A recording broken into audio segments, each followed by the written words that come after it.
በስመ አብ ወወልድ ወመንፈስ ቅዱስ አሐዱ አምላክ አሜን።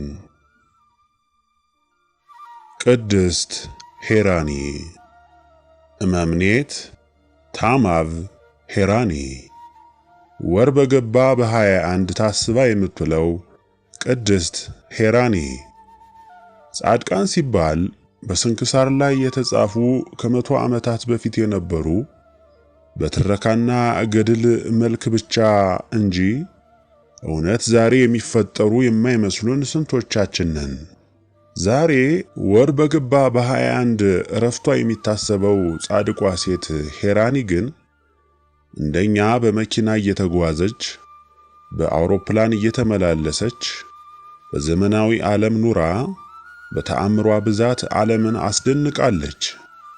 እናም ዛሬ በ20ኛው መቶ ክፍለ ዘመን ከተነሱት ተአምር ሰሪ ጻድቃን አንዷ የሆነችው በተአምራቷ ብዛት የምትታወቀው የድሮ የካይሮ አቡ ሰይፊን ወይም የቅዱስ መርቆሪዎስ የሴቶች ገዳም የበላይ ጠባቂና እመምኔት እማሆይ ጣማፍ ኡምና ኤሬን በ1999 እንደ አውሮፓውያን አቆጣጠር በክብር ያረፈችበት ቀን ነው።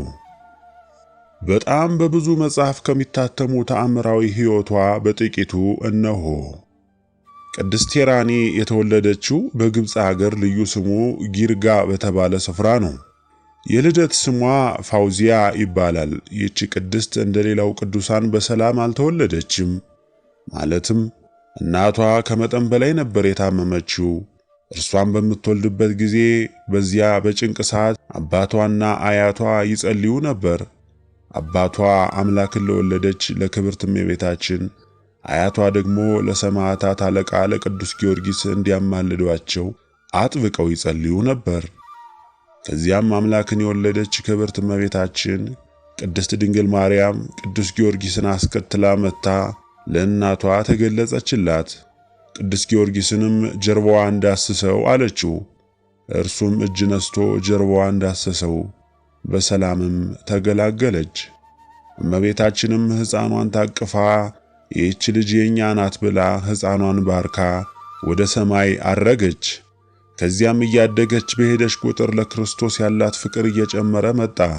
ሳታውቀውም ወደ ገዳም ለመሄድ ትናፍቅ ጀመር። ከዚያም እያደገች በሄደች ቁጥር ለክርስቶስ ያላት ፍቅር እየጨመረ መጣ። ሳታውቀውም ወደ ገዳም ለመሄድ ትናፍቅ ጀመር። እንደዚህ አይነት ፍላጎት የጀመረች ገና የ8 ዓመት ልጅ በነበረችበት ጊዜ ነው። የምትማረው የካቶሊክ ትምህርት ቤት ነበረ። በዚያም ደናግላን ሴት መነኮሳያት ነበሩ። እንደ ዕድሜ ጓደኞቿ መጫወትን ትታ እነርሱን ታይ ነበር። አንድ ቀን በትምህርት ቤታቸው በሚገኝ የደናግላኑ ጸሎት ቤት ሄደች። ከዚያም አንዷ የካቶሊክ ደናግል ስትጸልይ አገኘቻት። ጸሎቷን እስክትጨርስ ቁጭ ብላ መጠባበቅ ጀመረች። ያች መነኩሲት ጸሎቷን ፈጽማ ወደ ተቀመጠችው ቅድስት ሄዳ ልጄ ምን ሆንሽ አለቻት። ቅድስቲቱም እኔ እንደናንተ መነኩሴ መሆን እችላለሁ ብላ ጠየቀች። መነኩሲቷም አዎን ትችያለሽ አለቻት። በመቀጠልም በመጀመሪያ እኔ ኦርቶዶክስ ተዋሕዶ እምነት ተከታይ ስለሆንኩ በራሴ ቤተ ክርስቲያን ልቁረብና ከዚያም ልቀላቀላችሁ አለቻት። መነኩሲቷም መነኩሴ መሆን ከፈለግሽ ትችያለሽ፣ ግን መቁረብ የምትችይው በእኛ ቤተ ክርስቲያን ነው፣ ምክንያቱም የእኛ እምነት ከኦርቶዶክስ ተዋሕዶ ይለያልና አለቻት። ቅድስቲቱም ታዲያ የኦርቶዶክስ ተዋሕዶ ገዳማትን አላውቃቸውም አለቻት። መነኩሲቷም እኔ እነግርሻለሁ፣ ለምንኩስና የሚያስፈልጉትን ነገሮች ምን ምን እንደሆኑ አስተምርሻለሁ። ኦርቶዶክስ ተዋሕዶ ሃይማኖትሽን እንድትለቂ አልፈልግም አለቻት። መነኩሲቷም እንደነገረቻት በቤቷም ሆነ በቤተ ክርስቲያን ትጸልይ ነበር። በተለይም ጠዋት ጠዋት ደስ የሚል የቤተ ክርስቲያን ዕጣን ይሸታት ነበር። ግን ይህ የሚሆነው ከቅዳሴ በፊት ነበር። ይህ ነገር ያሳሰባት እናቷ ወደ ቤተ ክርስቲያን ሄዳ ለካህኑ ነገረችው። እርሱም ልጅሽ የተባረከች ናት፣ ያ የዕጣን ሽታ ስውራን ባህታውያን በሚጸልዩበት ጊዜና ሰዓት የሚሸት ነው አላት። ከጥቂት ጊዜያት በኋላ እናቷ ታመመች። ሕመሙም የሚያነቃንቅ አልነበረም። ይህንን የምታውቀው ቅድስቲቱ እናቷን አጽንታ ወደ ቤተ ክርስቲያን ሄዳ አምላክን በወለደች በእመቤታችን በቅድስት ድንግል ማርያም ስዕል ፊት ቆማ መጸለይ ጀመረች። እመቤቴ ሆይ እባክሽ እናቴን ፈውሻት፣ እኛ ልጆችሽ ነን፣ አምንሻለሁ ብላ ጸለየች። በመቀጠልም አምላክን የወለደች ክብርት እመቤታችን ቅድስት ድንግል ማርያም ለእናቷ ተገለጸችላት። እንዲህም አለቻት፣ ለምን ታለቅሻለሽ? እናትየዋም ልጆቼ ሕፃናት ናቸው፣ እኔ ከሞትኩ እግዚአብሔር እንደሚፈልገው ላያድጉ ይችላሉ። እባክሽን ከጌታ ፊት አማልጅኝ፣ ታላቅ እህታቸው እስክታድግና ኃላፊነትን እስክትረከብ ድረስ አለቻት። አምላክን የወለደች ክብርት እመቤታችን መልሳ ከእኔ ጋር ነይ አለቻት። ከዚያም እናትየዋ ወዴት? እኔ ለባለቤቴ ሳልናገር አልወጣም አለቻት። አምላክን የወለደች ክብርት እመቤታችን ቅድስት ድንግል ማርያም መልሳ አንቺ በባልሽ ቦታ ብትሆኚ ከጌታ እናት ጋር ለመሄድ ደስ ይልሽ ነበረ ብላ ወደ ሰማይ ይዛት ሄደች።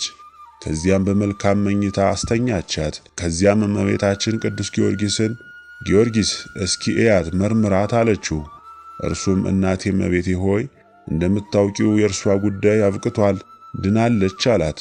ክብርት እመቤታችንም እኔ እንዳማልዳት ጠይቃኝ ነበረ፣ እኔም ልመናዋን ተቀብዬ ለልጄ ለወዳጄ ነግሬዋለሁ፣ አሁን ያለበትን ችግር ነቅለህ ጣልላት አለችው።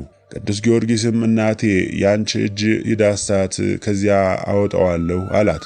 እመቤታችንም ዳሰሰቻት። ቅዱስ ጊዮርጊስም አውጥቶ ለእናትየዋ ይህን ይዘሽ ወደ ቤትሽ ሂጂ አላት። ቅድስቲቱ ገዳም የመግባት ፍላጎቷ እየጨመረ መጣ። ከዚያም ሰማዕቱ ቅዱስ መርቆሬዎስ ተገለጸላት። ስለ እርሱ ሰምታ አታውቅም ነበር። እርሱም ራሱን ካስተዋወቃት በኋላ ወደ ገዳሙ ወሰዳት። ከወሰዳትም በኋላ ገዳሙን ሁሉ አስጎበኛት። በኋላ ወደ ቤቷ በደቂቃ መለሳት። ገዳሙ ርቀት ነበረው። የወሰዳትም በሕልም ሳይሆን በእውን በፈረሱ ነው። እመቤታችን ለእናትየዋ ተገልጻላት ያኔ ስትወልጂ የእኛ ነች ብዬሽ አልነበረ? አሁን ወደ ገዳም ውሰጃት አለቻት። ምክንያቱም አባቷ አትሄጅም ብሎ ስለከለከላት ነው። ገዳምም ገብታ የገዳም ኑሮ ጀመረች። በዚያ ገዳም እማሆይ አፍሮዚና የምትባል ኢትዮጵያዊት ቅድስት መናኝ ነበረች። እርሷም እንዳየቻት ኢንቲ አልደብራ ረይሳ ደብራ አቡ ሰይፈን አሏት። ትርጓሜውም አንቺ የደብረ አቡን ሰይፍን ገዳም እመምኔት አለቃ ትሆኛለሽ አለቻት። ግብጾች ቅዱስ መርቆሬዎስን አቡ ሰይፈን ብለው ይጠሩታል። አቡ ሰይፈን ማለት የሁለት ሰይፎች አባት ማለት ነው። የበጎ ነገር ጠላት የሆነው ሰይጣን ቅድስቲቱን ይፈትናት ነበረ። እርሷም በጌታችን በኢየሱስ ክርስቶስ ስም ታባርረው ነበር። እመቤታችንም በየጊዜው ትጎበኛት ነበር። የተተነበየላት ነገር ደረሰ። እመምኔት እንድትሆን በቅዱስ ቄርሎስ 6ኛ ተመረጠች። እርሱም ፕትርክና ከመሾሙ በፊት አንድ ጊዜ አግኝቷት እመምኔት እንደምትሆን ነግሯት ነበር። ከዚያም ቅድስት ታማብ ኢራኒ እኔ እመምኔት መሆን አልፈልግም አለች። በግድ ጎትተው ወደ ጳጳሱ ወስደዋት ተባርካ አስኬማ ለብሳ እመምኔት ሆነች። እመምኔት ከሆነች በኋላ በግልጽ ጸባይዋ ላይ የታየ ለውጥ አልነበረም። እንደ ድሮ ትሕትናዋን ለብሳ እናቶችን ታገለግል ነበር። የቅዱስ ጳቁሚስ ወይም ጳጉሚስ የገዳማዊ ኑሮ ሥርዓት እንደገና በሥራ ላይ እንዲውል ያደረገች ቅድስት ናት። ካለችበት ቦታ ወደ ፈለገችው ቦታ ልክ እንደ ቀደሙት ቅዱሳን ወዲያውኑ ሰከንድ ባልሞላ ጊዜ ውስጥ ትደርስ ነበር። ገነትና የተሰወሩ የቅዱሳን ያሉበትን ቦታ በየጊዜው ትጎበኝ ነበር። ጌታችን ኢየሱስ ክርስቶስ ቅድስት ድንግል እናቱ ታላቁ ሰማዕት ቅዱስ መርቆሬዎስ ከሌሎች ብዙ ቅዱሳን ጋር መጥተው ያረጋጓት ነበር። የሰዎችን ችግር ማንም ሳይነግራት አውቃ እስከነ መፍትሄው ነግራት ታጽናናቸው ነበር። በሽተኞችን ትፈውስ ነበር። ያዘነውን ታረጋጋ ነበር። ገዳሙ ከነበረበት ችግር አላቃ ወደ ትልቅ ገናንነት ለውጠዋለች። እናም ብዙ ልጆችን መነኮሳያትን አፍርታ እነርሱም እንደርሷ የበቁ ለመሆን ችለዋል። መሞት አይቀርምና ገዳሙን በደንብ ካስተዳደረች በኋላ በክብር አረፈች። ጸሎትና በረከቷ ከሁላችን ጋር ይሁን፣ አሜን። ለእግዚአብሔር ምስጋና ይሁን። እኛንም በታላቋ ቅድስት ጻድቅ ታማብ ኢራኒ ጸሎት ይማረን።